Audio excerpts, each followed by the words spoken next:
Continuando então nossa série de vídeos sobre direito para leigos. Se você está chegando agora, dá uma olhada lá na playlist, porque a gente já passou por todos esses temas aqui. Hoje nós vamos falar um pouquinho sobre questões trabalhistas, tá? É assim, o mínimo para você saber, porque são questões complexas, tem todo um ordenamento jurídico próprio, então convém que você procure um advogado. Mas tem coisa básica que você precisa saber. E o que você precisa saber? Que existem empregados seletistas e existem servidores estatutários. Se você tem a carteira assinada, você é seletista. Ah, Adriana, mas eu fiz concurso, porque talvez você trabalhe numa empresa pública. Então, a lei determina que empresas públicas são obrigadas a fazer concurso, mas isso não significa que você seja estatutário e nem que você tenha estabilidade. Se você tem carteira assinada, você é seletista, você é regido pelas leis do trabalho, você não tem estabilidade que o servidor estatutário tem. O servidor estatutário, ele não é regido pelas leis do trabalho, ele é regido por um estatuto que determina o que ele tem direito, o que ele não tem, o que ele tem de dever, o que ele não tem. Que não tem nada a ver com leis trabalhistas, apesar de ter previsto também férias, 13º, mas outras coisas não, tá? Então, se você tem carteira assinada, você é seletista, ainda que você trabalhe numa empresa pública, ok? E se você entrou para o serviço público e não tem a carteira assinada, é porque você é estatutário, ok? Antigamente tinha o função pública e, além do estatutário também, a gente tem os cargos comissionados, que não são servidores efetivos, que são aqueles que têm estabilidade, mas eles também não são seletistas. Dúvidas? Coloquem aí nos comentários. Então, o que distingue o seletista do estatutário é ter a carteira assinada, porque isso vai demandar qual ordenamento jurídico que se aplica a você. A consolidação das leis do trabalho, a chamada CLT, ela só se aplica aos seletistas e ainda assim com ressalvas. Por quê? Porque aquilo que for determinado por acordo e por convenção coletiva, se contrariar a CLT, vale o acordo e a convenção coletiva. Normalmente a CLT traz lá, isso assim, salvo disposto em contrário em convenção coletiva, por exemplo, tá? Qual que é a diferença de acordo e convenção coletiva? Acordo é aquilo que a empresa faz com os seus empregados. Convenção já alcança a classe.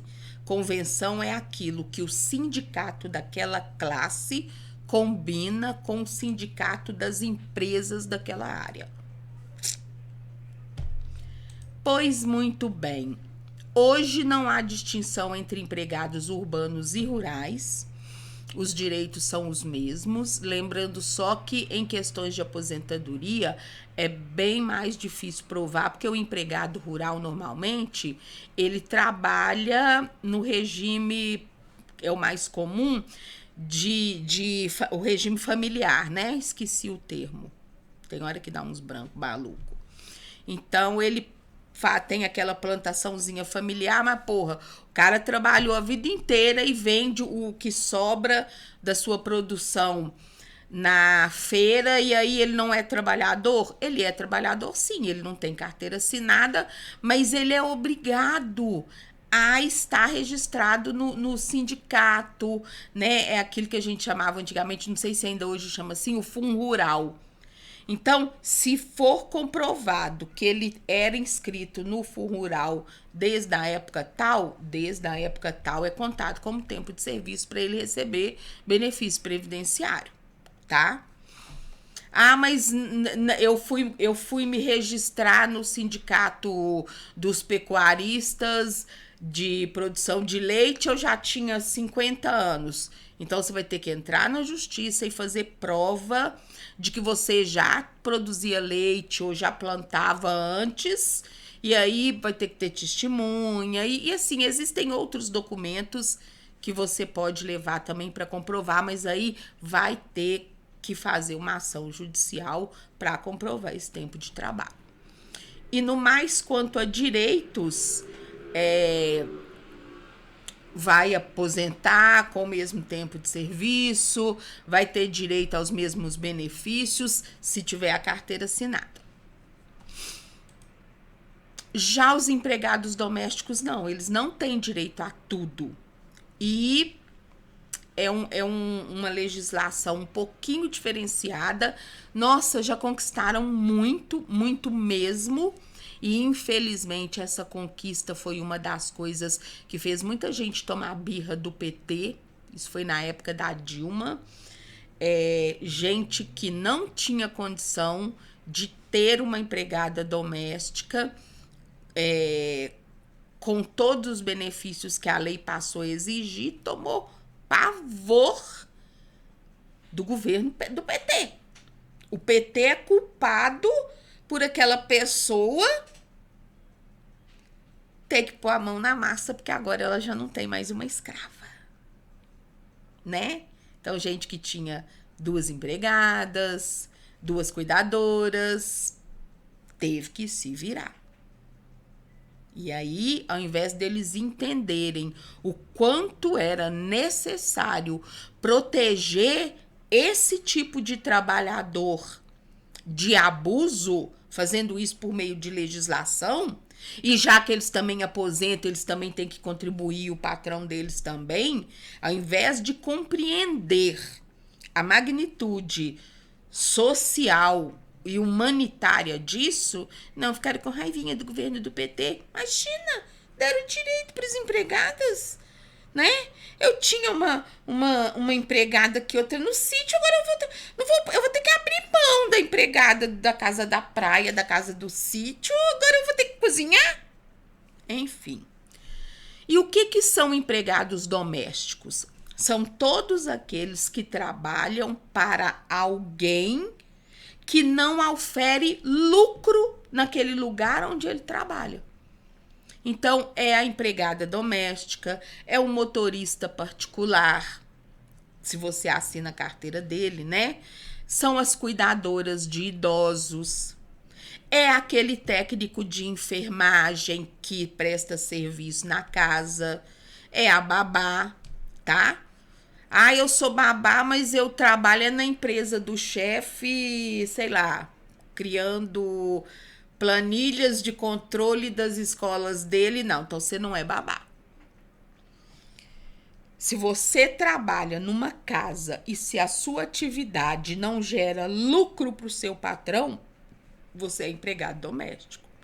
Então, caseiro de sítio, beleza? Cozinheira, desde que não seja cozinheiro de restaurante.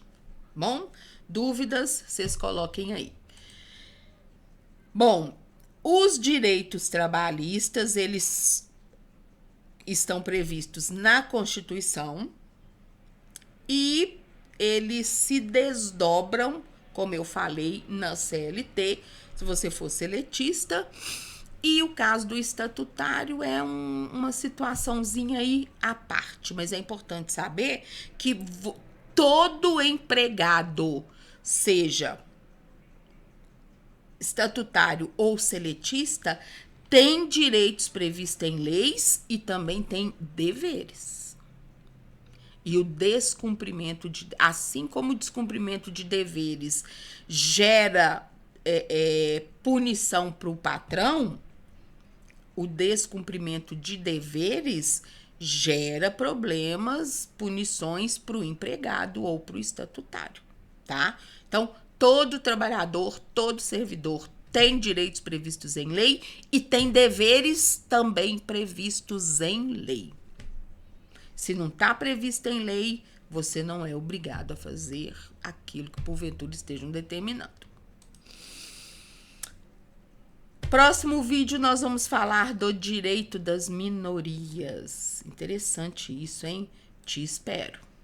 Não esqueça de divulgar minha playlist para os amigos se você tá gostando. Se você não tá gostando, é só divulgar para os inimigos. Combinado? Até breve.